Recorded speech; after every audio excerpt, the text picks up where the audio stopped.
Greetings, this is Apocrypha from APOC Industries, and welcome to episode 5 of Tundra Terror. Last time we got our little smelter set up. Our power was kind of peaking a little bit, but because our smelters are not super active and our mines are not super active, they're all right for now. We're currently researching steel processing, which will give us access, obviously, to steel. We'll make another steel smelter here for that. But what I would like to get set up today is red and green science, because we're rapidly running out of things that we can build or that we can research with just red science. To really move on in tech, we want to be able to automate red and green science. Now, usually I use a blueprint from this provided by a YouTube user named Nilaus. He has a base in a book blueprint for doing this.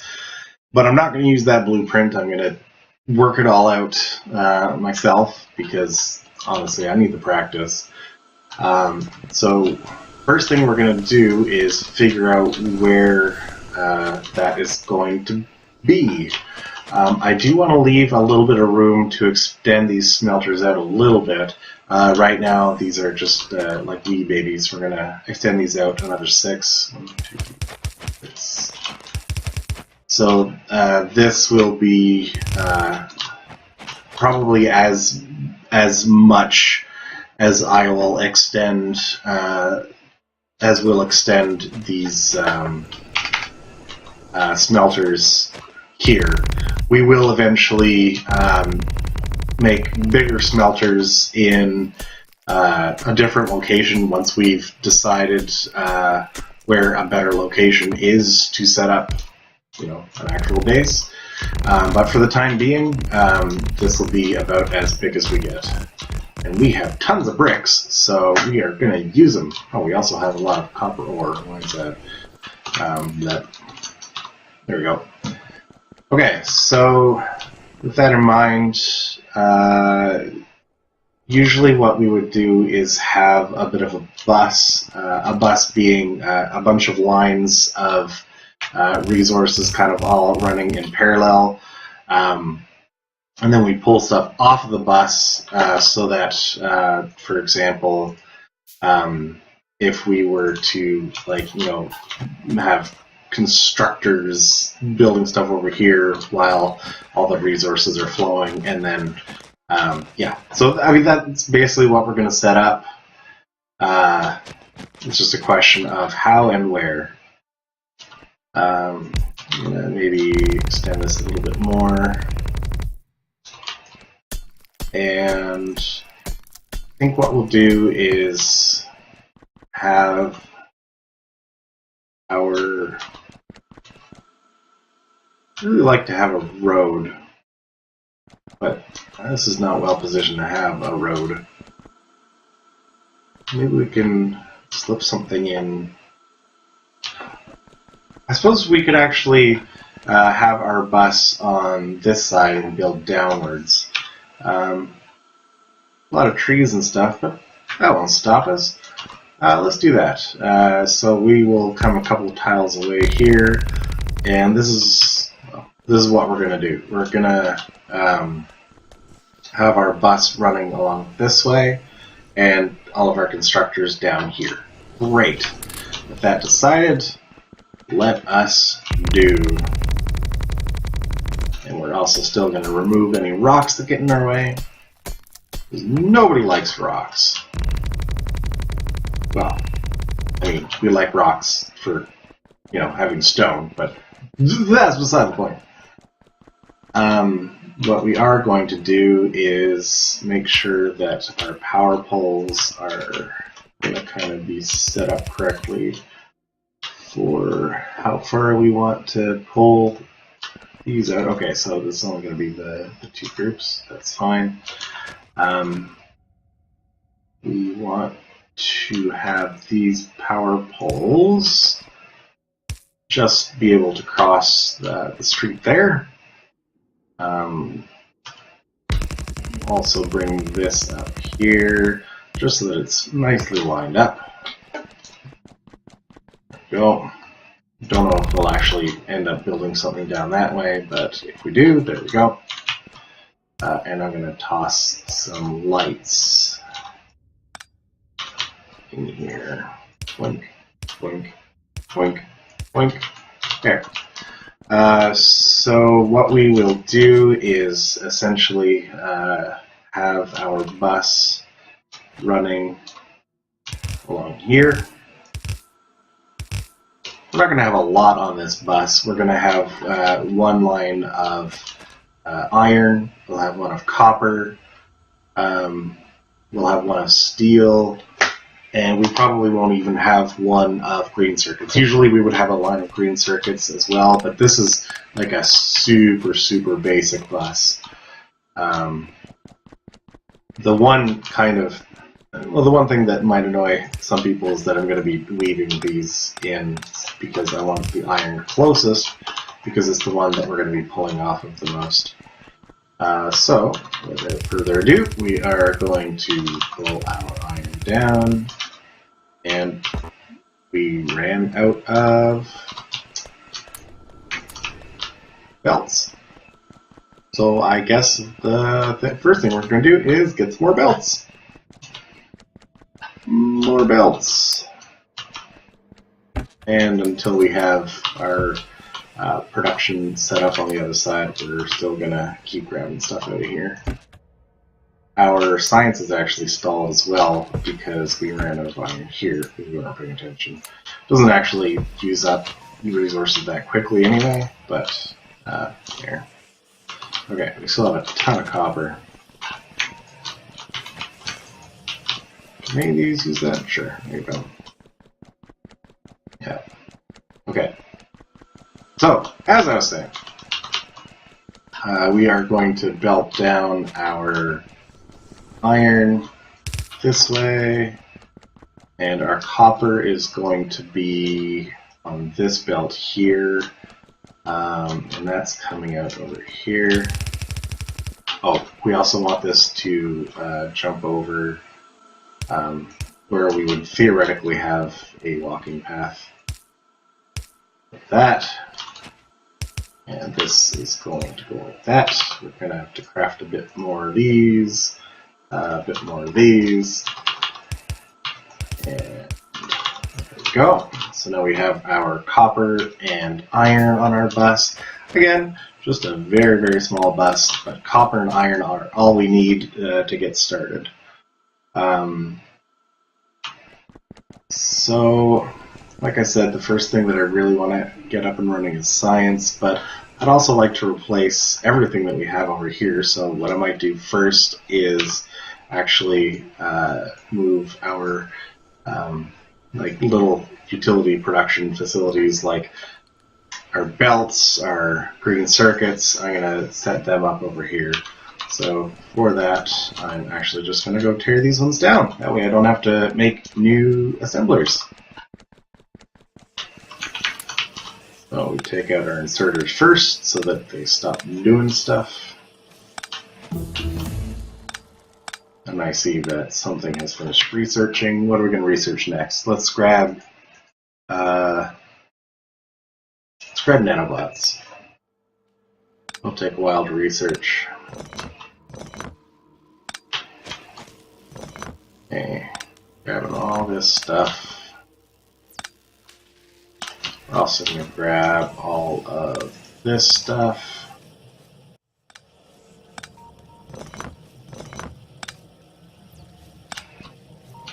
There we go. We'll leave that science up and running there for a little while until we get our bigger red and green science facility up and running. Power we should be concerned about as well, but first things first, we are going to get some other stuff up and running. Get rid of this big rock, which, again, nanobots are really helpful for. Okay, I also don't really feel like using the small assembly machines, the assembly machine ones, so we're going to make Whoops. Whoa, whoa, whoa. We did not want to do that.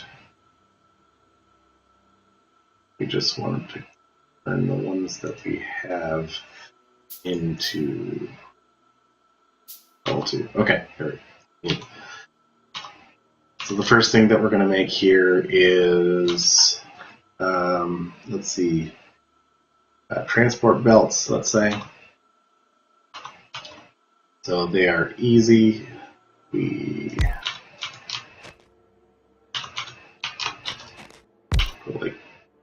We're going to direct insert, sorry.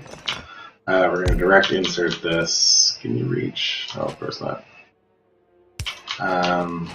This is going to be, where are these? There we go. And those. And some fast inserters. We can actually get a couple more. So we're going to be taking iron in on this side. And on this side. This is going to be outputting directly into here. And, you know, we might as well have it set up so that we can stockpile a few gears as well. So we will do this and this. Take a couple of our boxes. We're going to limit to 300 transfer belts. We're going to limit to 200. I think they'll stack to 200 gears. And we will. This is too close. I don't like this. Where's my blueprint? We're going to take this. Okay. We're going to flop it over one more. And then remove all this.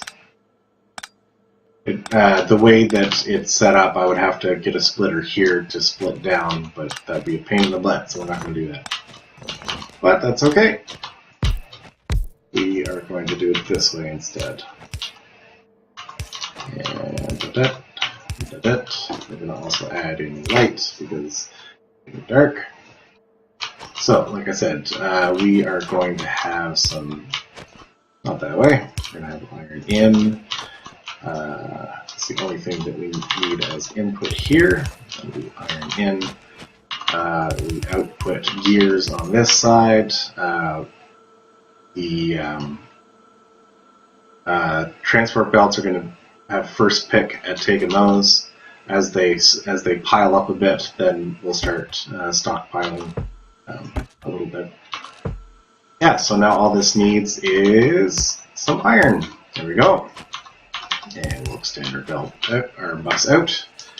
And now we can see that this is working. This may actually need to have two fast inserters because one fast inserter is not quite keeping up. Yeah, there we go. And this will, just by virtue of the fact that the transport belts are so demanding on gears, not many gears are going to slip through the cracks there. That's perfect. Okay, so the next thing that I'd like to make is green circuits, and we're going to follow a similar kind of pattern. I think we have enough room to do that here, because we need to have two inputs on this one. We need to have copper and iron. I don't like having stuff all jammed together, but I think that this will be alright. So, oops, here's what we're going to do. We're going to have, this is green circuits, and that requires copper wire. We will have an input here, which is going to be copper, and we can direct insert the copper wire into the machine. This is going to be copper in, and our iron in.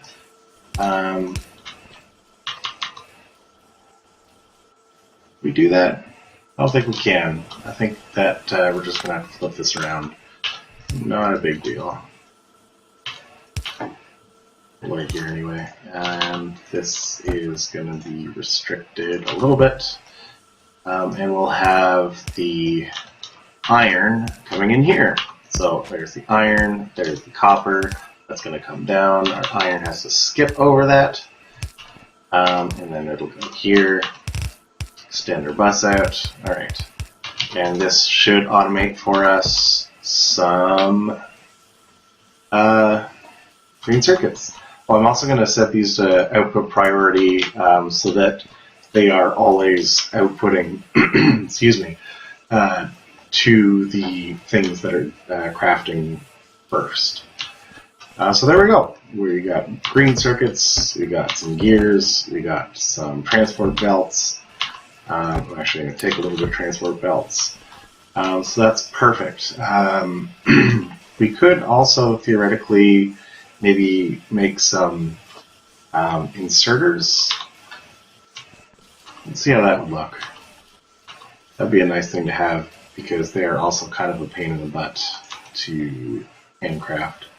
Because at least if we are automating the slow inserters, then the crafting like the fast inserters and long-handled inserters, that's not so bad. Because one of the things that I could do if we actually look at the proper thing here, this takes an iron gear, so that's iron gear, so this could take iron in.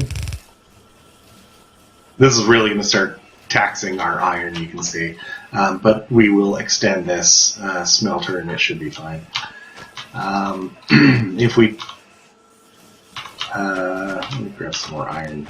Actually, no, I'm looking at it because we're going to run out soon. Yay! Okay. So as I was saying, we will take iron in on both of these. And we can direct insert into here for the iron gear wheels, and then for the electronic circuits, because we have this guy right here, what we might be able to do is use a long handle inserter and do this, maybe. We might have to do something a little fancier. Like this. This is not the prettiest, but it'll work. There we go, and oh, obviously this needs iron.